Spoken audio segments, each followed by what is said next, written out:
ইদানিং বলা হয় যে ও সাহসী চরিত্রে অভিনয় করেছে। আমরা কেউ কেউ বা গণমাধ্যমে বলা হয় যে নুডিটিকে অনেকে সাহসী মনে করে, অনস্ক্রিন নুডিটিটাকে। তোমার কাছে কি মনে হয় যে কোনো চরিত্র যদি এমন আসে যে ঠিক আছে ড্রয়িং রুমে পরিবার সহ দেখা যাবে না, কিন্তু আমি করতে চাই, আমি তো আর্টিস্ট? ডিপেন্ডস যে ওই সিচুয়েশনে আমি আসলে কি চাই। কিন্তু আমার কাছে মনে হয় সাহসী চরিত্র আরো অনেকভাবে অনেক কিছুতে হতে পারে, যেমন একটা ময়লা টোকাই, এরকম আরো মানে হ্যাঁ টিকেটে আমি যেটা করলাম, আমি একটা ছোট নাটক করেছি যেটার নাম পারুল, ওটার মধ্যে আমি বাসের কন্ট্রাক্টর ছিলাম। এটাও তো একটা সাহসী চরিত্র আমি বলবো, কারণ মেয়েরা তো আসলে বাসের কন্ট্রাক্টর আসলে হয় না, আমরা সচরাচর দেখি। এটাই সমস্যা, আমাদের কাছে সুযোগটা আসলে খুব কম আসে, আমাদেরকে নিয়ে ভাবনা চিন্তাটা খুব কম হয়, যে আমরা আউটলুক দেখে জাজ করে ফেলি যে আচ্ছা ও মনে হয় এমনই। কিন্তু ভাই একজন আর্টিস্টকে তো যেরকম খুশি সেরকম আপনি বানাতে পারবেন, এই জন্য তো আসলে মেকআপ গেট আপ আছে। কারণ দীর্ঘদিন ধরে তুমি শারীরিক কবিরের মেয়ে, জন কবিরের বোন, হ্যাঁ এরকম। আর সবচেয়ে সিলি লাগে কি ভাইয়া জানেন, এই জিনিসগুলো আমি এতগুলো ইন্টারভিউতে ক্লিয়ার করেছি, এত জায়গায় বলেছি, স্টিল মানুষ এটা নিয়ে কথা বলে। তখন আমার এখন আর মনে হয় যে লেটস নট অ্যানসার দিস। ওটিতে ভালো হচ্ছে, সেভাবে নাটকেও খুব ভালো কাজ হচ্ছে, এটাও অস্বীকার করা যাবে না। আমাদের দেশের নাটকের কিন্তু অনেক বড় একটা চাহিদা। ইনফ্যাক্ট আমি যখন আমাদের পাশের দেশের কলকাতাতে যাই, সেখানকার অনেক মানুষ আমাকে আমাদের নাটকের কথা বলে, আমাদের নাটকের গানের কথা বলে।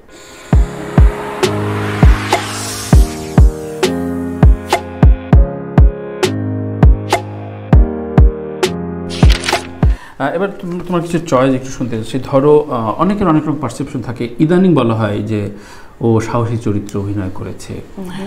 আমরা কেউ কেউ বা গণমাধ্যমে বলা হয় যে নুডিটিকে অনেকে সাহসী মনে করে, অনস্ক্রিন নুডিটিটাকে। তোমার কাছে কি মনে হয় যে কোনো চরিত্র যদি এমন আসে যে ঠিক আছে ড্রয়িং রুমে পরিবার সহ দেখা যাবে না, কিন্তু আমি করতে চাই, আমি তো আর্টিস্ট?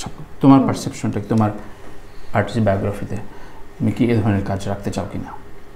ডিপেন্ডস যে ওই সিচুয়েশনে আমি আসলে কি চাই। কিন্তু আমার কাছে মনে হয় সাহসী চরিত্র আরো অনেকভাবে অনেক কিছুতে হতে পারে, যেমন একটা ময়লা টোকাই বা এরকম আরো মানে হ্যাঁ টিকেটে আমি যেটা করলাম, বা ধরেন আমি একটা ছোট নাটক করেছি যেটার নাম পারুল, ওটার মধ্যে আমি বাসের কন্ট্রাক্টর ছিলাম। এটাও তো একটা সাহসী চরিত্র আমি বলবো, কারণ মেয়েরা তো আসলে বাসের কন্ট্রাক্টর আসলে হয় না, আমরা সচরাচর দেখি না। বাট এটা একটা বাস্তব ঘটনা থেকে বাসের কন্ট্রাক্টর হইছো? জি। আচ্ছা, আমি এটা প্রশ্ন করছিলাম, যে করতে চাইছিলাম। ইনফ্যাক্ট আমি আর মিঠে আলাপ করছিলাম যে তোমাকে খুব গ্ল্যামারাস, খুব মানে টেডি বিয়ার টাইপের, খুবই মানে আরবান ক্যারেক্টার খুব দারুণ মানায়। এটাই ভাইয়া আমার কাছে মনে হয় একটা আর্টিস্ট যখন কাজ করবে, তার কাজের মাধ্যমে তার অনেক পরিচয় হতে পারে, তার ব্যক্তিগত পরিচয় তার কাজের পরিচয় হতে পারে না। আমাকে যেভাবে দেখা যায় ওটা তো আমি সাফা কবির, অ্যান্ড যখন আমি কাজ করা বা ক্যারেক্টার করার সুযোগ পাবো, সেখানে আমাকে অন্যভাবে দেখা যাবে। ভাঙতে চাও নিজেকে? অবশ্যই, কেন ভাঙতে, আমি সুযোগ পেলে ভাঙতে চাই। এটাই সমস্যা, আমাদের কাছে সুযোগটা আসলে খুব কম আসে, আমাদেরকে নিয়ে ভাবনা চিন্তাটা খুব কম হয়, যে আমরা আউটলুক দেখে জাজ করে ফেলি যে আচ্ছা ও মনে হয় এমনই। কিন্তু ভাই একজন আর্টিস্টকে তো যেরকম খুশি সেরকম আপনি বানাতে পারবেন, এই জন্য তো আসলে মেকআপ গেট আপ আছে জীবনে। তো এটা কেন ভাবা হয় না আমি জানি না। তবে হ্যাঁ, এই যে বাসের কন্ট্রাক্টর নিয়ে কথা বলছিলাম, সে মেয়েরা যে বাসে কন্ট্রাক্টর হয় এটা তো আমরা আসলে দেখি না, জানি না। সো আই থিঙ্ক এটাও সাহসী গল্প। সো সাহসী গল্পের ধরনটা অনেক টাইপের হতে পারে, শুধু একটা পার্টিকুলারলি কোন একটা টপিকে না। রাইট। কিন্তু ধরো যে তোমাকে যারা দেখে বা ফেসবুকে ফলো করে বা অন্য ইনস্টাগ্রামে ফলো করে, তখন তারা ভাবে যে আচ্ছা এ তো লোকাল বাসের জীবনে ওঠেই নাই, জীবনে পান্তা ভাত খাই নাই, পেঁয়াজ কি জিনিস জানে না। ওই ডোন্ট জাজ the book by his cover, এরকম একটা ব্যাপার। তখন যখন তোমাকে লোকাল বাসের কন্ট্রাক্টরের করা হলো, তখন কি ধরনের রেফারেন্স বা লোকাল বাসে কন্ট্রাক্টর করার সময় ভাই আমার কাছে কোনো রেফারেন্স ছিল না। তো তখন আমি যেটা করি, আমি আমার গাড়ি নিয়ে আসলে শাপলা চত্বর, বিভিন্ন জায়গায়, বিভিন্ন বাসের পিছনে অনেক ঘুরেছি এন্ড দেখেছি। এন্ড একটা সময় আমি আসলে বাসের মধ্যে যে বসেও ছিলাম নিজেকে কভার করে। হ্যাঁ, বিকজ আমি তাও মানে জিনিসটা যতটুকু করেছি ওটা আসলে আমি একটা ছেলে কন্ট্রাক্টরকে দেখে ইন্সপায়ার্ড হয়ে করেছি, কোনো মেয়ে কন্ট্রাক্টরকে তো আসলে দেখা যায় না। সো হ্যাঁ, আমি আমার লাইফে এরকম অনেকবারই মানে আসলে এইসব গল্প তো বলা হয় না, এই জন্য আপনি যে বললেন যে আমাকে দেখলে মনে হয় আমি পান্তা ভাত খাই না, পান্তা ভাত কিন্তু আমার অনেক পছন্দের একটা খাবার, যেহেতু আমি ভাত খেতে পছন্দ করি।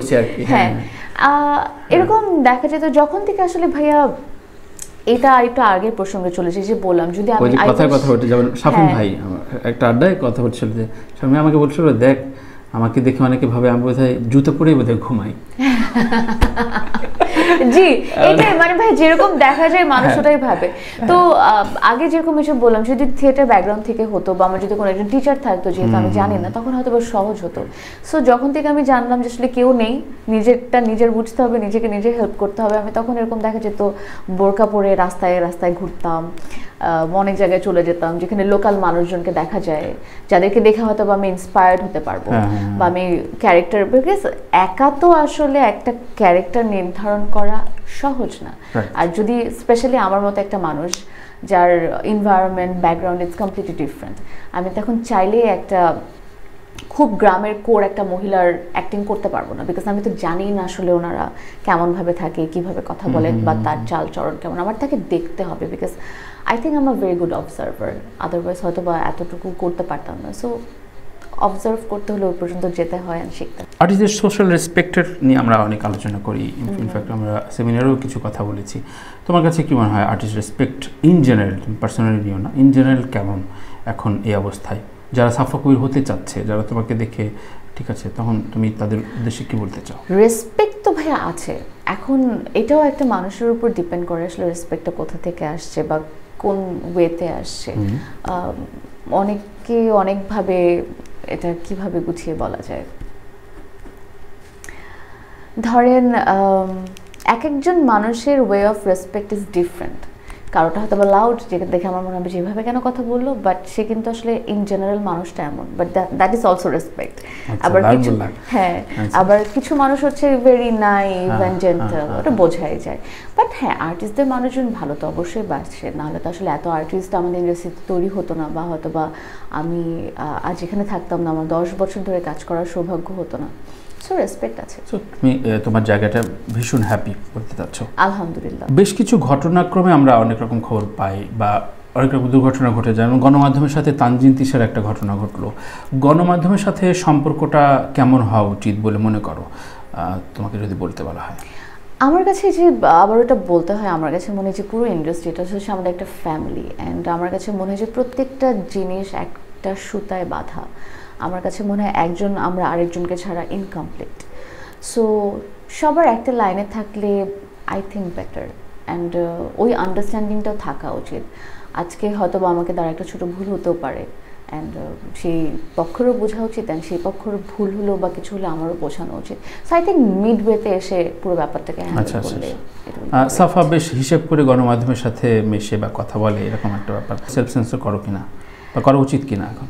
এরকম কি ভাইয়া আসলে আমি অনেকে রিচ করতে পারে না, অনেকে বলেছেন যে না, সাফাকে আসলে আমরা ঠিকঠাক মতো পাই না, যা অন্য আর্টিস্টকে পাই।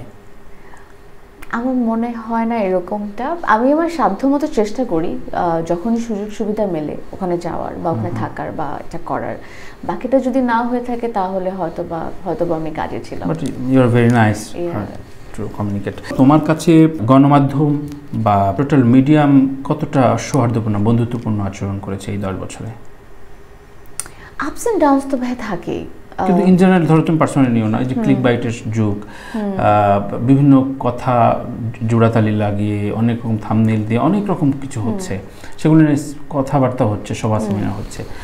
তোমার কাছে কি মনে হয় এগুলো একটু সচেতন হওয়া উচিত প্রত্যেকেরই, সেটা সব ধরনের গণমাধ্যম বা মিডিয়ার কাছ থেকে? মানে কি আমাদের সচেতন হওয়া উচিত? না, গণমাধ্যমের অবশ্যই হওয়া উচিত ভাই। আমার ধরো লাস্ট তোমার যে শাহরিয়ার কবিরের মেয়ে বা তার মেয়ে মারা গেল, তখন তোমাকে নিয়ে যে ধরনের বা নানান রকম হচ্ছে, মানে ছবি ইউজ করে মনে হয় যে একটা মানুষ কি কথা বলছে বা কি লিখছে এটা আসলে জেনে লেখা উচিত। মানে জিনিসটা এমন হয়ে গেল না, ধরেন আমি আপনাকে একটা কিছু বললাম বাট এটা হলোই না, বাট আপনি ওটা শুনে আরেকজনকে বলে দিলেন without any research. So I think প্রত্যেকটা মানুষের প্রত্যেকটা কর্মের ক্ষেত্রে তার ওই জিনিসটা জানা উচিত বা রিসার্চ করা উচিত বা জেনে বলা উচিত। না জেনে একটা জাস্ট লিখে দিলাম ফর মাই একটু বেশি লাইকস আর একটু বেশি ভিউজ জন্য, I think this is absolutely wrong, this is not right. কারণ দীর্ঘদিন ধরে তুমি শাহরিয়ার কবিরের মেয়ে, জন কবিরের বোন, এরকম।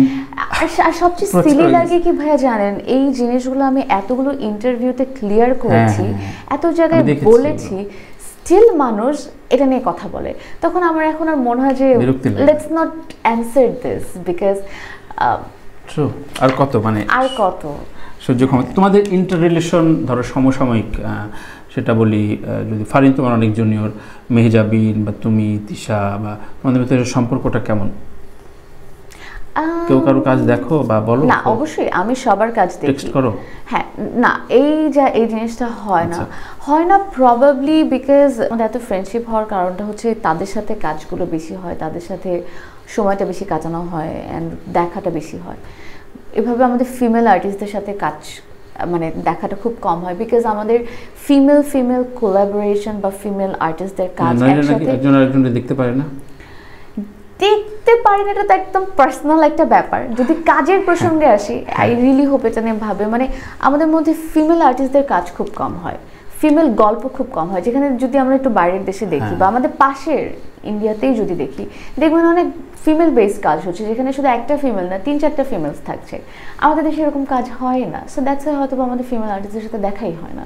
সো এই ফ্রেন্ডশিপ বা জেলিংটা বা হাই হ্যালো রিলেশনটাই হয় না। ধরো ভিকি যাই তো মেজাবিনকে নিয়ে বেশ কিছু কাজ করলো, তো এরপরে মেজাবিন আউট, সাফা কবির এরকম তো একদমই না। আমার মনে হয় সামনে তাদের আরেকটা কাজ বের হচ্ছে। আচ্ছা, আমি এমনি ইয়ে করে বললাম তো, তার মানে সাফার ভিতরে সেরকম পেয়েছে। অবশ্য ভিকির কাজ ডিফারেন্ট। একজনের নাম আমি মিস করে ফেলেছি, রায়হান রাফি সম্পর্কে মানে শুনতে চাই। রায়হান রাফি ভাই আমার কাছে মনে হয় সে খুবই গুড অ্যাট স্টোরি টেলিং। আমার কাছে তার গল্পের ধারণগুলো, তার কনসেপ্ট খুব সুন্দর লাগে। হ্যাঁ, অবশ্যই কাজ, এবং তার সাথে আমার একটা কাজ করাও হয়েছে, নিঃশ্বাস, একটা ওয়েব ফিল্ম। জি, আচ্ছা। ওয়েব ফিল্ম এবং টিভি পর্দার কাজ বা ইউটিউব ভিত্তিক কাজ, এগুলো কোনটা প্রায়োরিটিতে তোমার সামনে আসে? বা ভাই আমার কাছে তো যে আপনার সাথে ইন্টারভিউ করছি এটাও অনেক বেশি ইম্পর্টেন্ট। উত্তর হয়ে গেল। অবশ্যই উই আর সো ব্লেসড। না ভাইয়া, আমার কাছে মনে হয় যে একটা আর্টিস্টের প্রত্যেকটা কাজেরই ইকুয়াল পরিমাণ প্রায়োরিটি থাকা উচিত। বিকজ আমি আর্টিস্ট, আমি সব জায়গায় কাজ করবো। There is like nothing like এটা 10, এটা 4, এটা 3, এটা 12। ভালো কাজ তো সবাই করতে চায়। মানে ওটিটিতে ভালো কাজ হচ্ছে, সেভাবে নাটকেও খুব ভালো কাজ হচ্ছে, এটাও অস্বীকার করা যাবে না। আমাদের দেশের নাটকের কিন্তু অনেক বড় একটা চাহিদা। ইনফ্যাক্ট আমি যখন আমাদের পাশের দেশের কলকাতাতে যাই, সেখানকার অনেক মানুষ আমাকে আমাদের নাটকের কথা বলে, আমাদের নাটকের গানের কথা বলে। কিন্তু আমি জানি না এই ভেদাভেদটা কেন। আমার মনে হয় আর্টিস্ট সব জায়গায় কাজ করবে, সব জায়গায় সেম লেভেলে প্রায়োরিটি থাকা উচিত, এবং এটা আমাদের ইন্ডাস্ট্রিতেও এরকম এই ভেদাভেদটা না করলেই আমার মনে হয় ভালো হয়। তো বরিশালে মেয়ে হয়ে এত চমৎকার প্রমিত বাংলায় এত সুন্দর করে কথা বলো কিভাবে? শিখছি ভাইয়া। আচ্ছা, শিখছো।